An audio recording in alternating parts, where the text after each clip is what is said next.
हो गया चालू। नमस्कार दोस्तों, जय हिंद जय भारत। कैसे हैं आप लोग? आई होप आप सब बहुत बढ़िया होंगे। आज हमारे साथ हैं मोनू भाई। आपने जानते भी होंगे, जो मेरे कई फॉलोअर्स हैं, कईयों ने देखा भी होगा इन्हें। ये मेरे एक प्रिय मित्र है जसवीर, उनके छोटे भाई हैं। आज जो हमारा एक टॉपिक है, एक विषय है, वो बहुत अच्छा विषय है। वो विषय है कि कैसे एक लड़का या एक बच्चा कह लीजिए, मतलब किन सिचुएशन से होके गुजरता है और फिर वो अपनी पढ़ाई भी पूरी करता है, फिर आगे रियल लाइफ मतलब अपनी लाइफ आगे भी ले जाता है, शादी भी करता है, बीवी होते हैं, बच्चे भी होते हैं। लेकिन जिन दौरों से वो गुजरता है, कहते हैं ना, जिन मुसीबतों से वो गुजरता है, वो मुसीबतें क्या होती हैं, कब आती हैं, कैसे आती हैं और कैसे उनसे निपटना चाहिए, इस बारे में थोड़ा सा कुछ डिस्कस करेंगे, कुछ सलाह मशवरा करेंगे। हो सकता है इससे कुछ आपको प्रेरणा मिले या आप अपने उस लाइफ के उस पैरामीटर पे हो जहां आपको ये बातें अच्छी लगे और उनसे आप कुछ सीख सकें। तो मोनू जी बताइए आप कि एक मिडिल क्लास के लड़के को अपनी लाइफ में मतलब कहाँ से ऐसे स्टार्ट करना चाहिए जो उसे इन सिचुएशन से गुजरना ना पड़े? मैं आपसे यही कहना चाहता हूँ। नमस्कार भाई और बहनों, मेरा नाम मोनू कुमार है। आज मैं एक फार्मासिस्ट हूँ, जो ये मतलब नर्सरी से लेके जो मैं एक फार्मासिस्ट बना हूँ, इसका सफ़र अगर बोलना चाहे तो ज़्यादा से ज़्यादा इतने सालों में कंप्लीट हो गया। 4 साल की डिग्री हो गई, 12th तक हमने करा, मतलब ये कहना आसान है, लेकिन उस चीज़ को सर्वाइव करना ये बहुत डिफ़िकल्ट होता है हमारे लिए। एक तो हम एकदम middle class family, joint family, उसके अंदर रहना, करना। एक तो हमारे जो पिताजी थे, उनकी सैलरी भी स्टार्टिंग में 2000, 2500, 3000, फिर 4000, ऐसे-ऐसे करके सैलरी बढ़ी। वहाँ पर तो अच्छा, इस चीज में जैसा आपने बताया कि पिताजी की सैलरी कम थी, तो लोगों को आप क्या सलाह देना चाहेंगे कि पढ़ते हुए भी क्या वो सपोर्ट कर सकते हैं अपनी फैमिली को, फाइनेंशियल सिचुएशन से कह लीजिए या मोटिवेशनल सिचुएशन से कह लीजिए, कुछ ऐसी चीजें जो फैमिली को सपोर्ट भी करे और उनकी पढ़ाई भी चलती रहे, ऐसा कुछ? बच्चा फैमिली को सपोर्ट जब भी करेगा जब माँ-बाप अपने बच्चों से कुछ डिस्कस करेंगे। जैसे अगर किसी के घर में कोई प्रॉब्लम है, किसी के माँ-बाप ने मैं आजकल के माँ-बापों को ये देखता हूँ कि वो अपने बच्चों को किसी भी छोटी से छोटी कोई भी दिक्कत नहीं होने देते। आजकल के बच्चे कहते हैं पापा 7th के 6th के कह देते हैं कि पापा मेरे को फ़ोन चाहिए, पापा मुझे वहाँ मेरे को ऑनलाइन क्लासेस लेनी है, पापा मुझे ये वाला बैच चाहिए। तो उसके माँ-बाप अपनी सारी चीज़ें छोड़कर, अपनी सारी कमियाँ खुद आपस में डिस्कस करके, लेकिन बच्चों से डिस्कस नहीं करते। कि बेटा मेरी तनख्वाह कम है, बेटा ये, लेकिन वो अपने बच्चों को हर चीज़ देते हैं।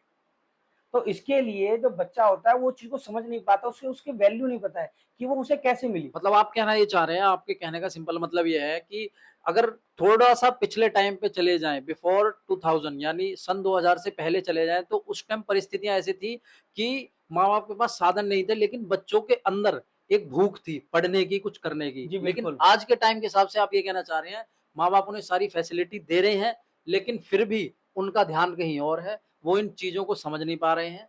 वो जो ये लाइफ़स्टाइल मिल रही है, उसका गलत फ़ायदा उठा रहे हैं, करेक्ट?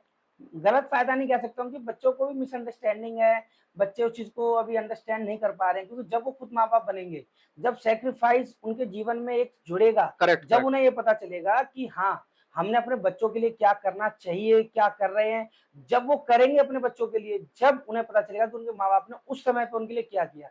लेकिन जब तक बहुत देर हो जाती है, माँ-बाप चले जाते तो हैं। एक छोटा-सा कोई भी पैराग्राफ कह लीजिए या छोटी-सी कोई मोटिवेशनल लाइन कह लीजिए या एडवाइस आप आज के करंट के बच्चों को, जो भी 20 साल के हैं, 22 साल के हैं, स्कूल लाइफ में, स्कूल लाइफ से निकलने वाले हैं, तो उनके लिए आप ऐसा क्या संदेश देना चाहेंगे, क्या स्पीच देना चाहेंगे जिससे वो सीखें कि हाँ भाई, जो चीज़ मिल रही है उसे अचीव करके या उसे एब्ज़ॉर्ब करके कुछ अच्छा करो आगे, गलत चीज़ों की तरफ मत जाओ। कोई भी ऐसी बात जो आप कहना मैं चाहें? तो बच्चों से यही कहना चाहूँगा कि जो आजकल की जनरेशन है, स्कूल पढ़ रही है, ट्यूशन पढ़ रही है, कोई कोचिंग, आजकल कोचिंग इंस्टीट्यूट का बहुत ज़्यादा फैशन चल गया है।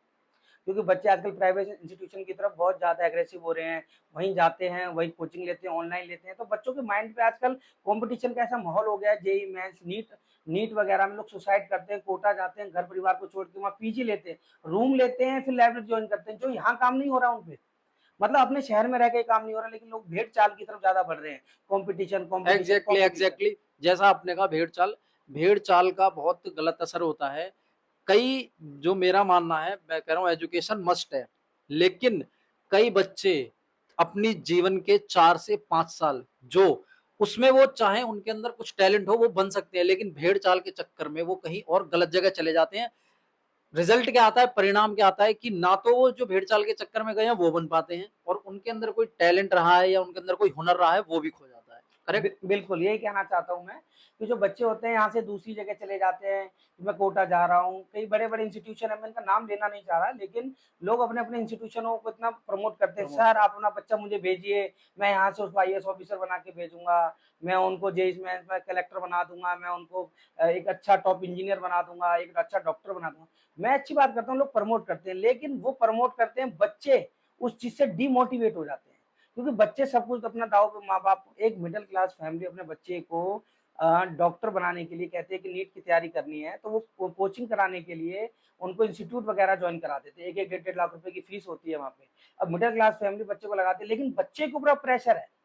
बच्चे के ऊपर प्रेशर है, उसे और कुछ नहीं करना है, सिर्फ पढ़ाई करनी है। तो माँ-बाप की एक लगन ये रहती है कि बच्चा पढ़ रहा है, बच्चा पढ़ रहा है, लेकिन बच्चे को ये नहीं पता कि पैसा कहाँ से आ रहा है।